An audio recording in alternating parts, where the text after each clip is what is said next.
You're lying there at 3 a.m., staring at the ceiling. She's right next to you, but you've never felt more alone. You keep telling yourself it'll get better, that maybe tomorrow will be different, that if you just try harder, say the right thing, become enough, she'll finally see you. Do you even love me?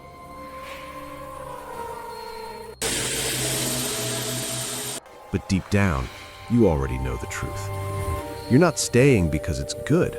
You're staying because leaving feels impossible. Let me explain why that's killing you. See, most men don't leave when the relationship dies.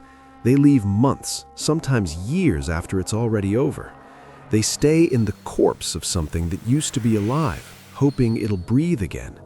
And the whole time, they're losing themselves, piece by piece, day by day. You stop setting boundaries because you're afraid she'll walk away. You ignore the disrespect because confronting it might end things. You shrink yourself down, making excuses for behavior you'd never tolerate from anyone else. And here's the brutal part. She doesn't respect you more for staying. She respects you less. Because deep down, people don't value what they can take for granted. And when you refuse to walk away from what's destroying you, you teach them that your presence has no price, that your peace doesn't matter, that you'll accept anything just to avoid being alone. That's not love, that's self-abandonment. Here's the truth most men don't want to hear. Knowing when to leave isn't about anger. It's not about revenge or pride or proving a point. It's about recognizing when your energy is being drained by someone who has no intention of filling you back up. It's about understanding that loyalty to the wrong person is just betrayal of yourself. Think about it. You've probably got that one friend, the guy who's been in the same toxic cycle for years. Every time you see him, he looks tired, more hollow. He talks about leaving, but he never does. And you watch him disappear little by little into a relationship that's swallowing him whole. You don't want to become him. This isn't random. It's psychology. There's something called the sunk cost fallacy. It's the reason people stay in bad investments, terrible jobs, and dead relationships. You've already put in so much time, so much effort, so much emotion that walking away feels like admitting it was all for nothing. But here's what they don't tell you. Staying doesn't make it worth it. It just makes the loss bigger.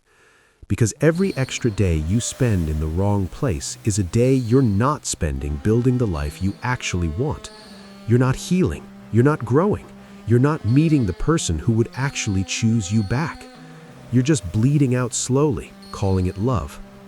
So when do you leave?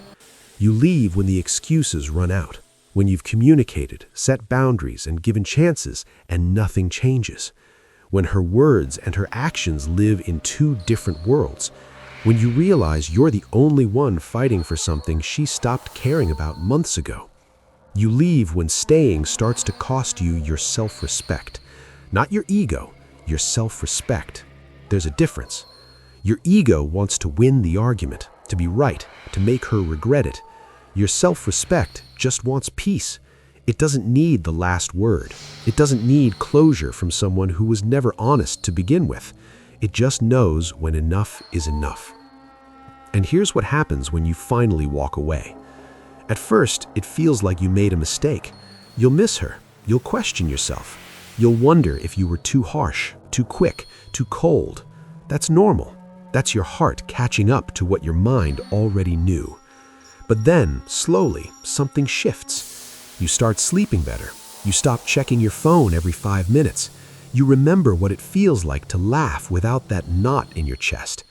You realize you've been carrying weight that was never yours to carry. And one day you'll look back and understand, leaving wasn't the failure. Staying would have been. Because the strongest thing a man can do isn't endure pain. It's refuse to live in it. Knowing when to leave isn't about giving up on love. It's about refusing to call suffering love. It's about valuing yourself enough to walk away from anything that requires you to be less than whole. So ask yourself, are you staying because it's good or because you're afraid of what comes next? Because the life you're protecting by staying might be the one that's slowly dying. Have you ever been in a situation where you knew you had to leave but couldn't? What finally made you walk away?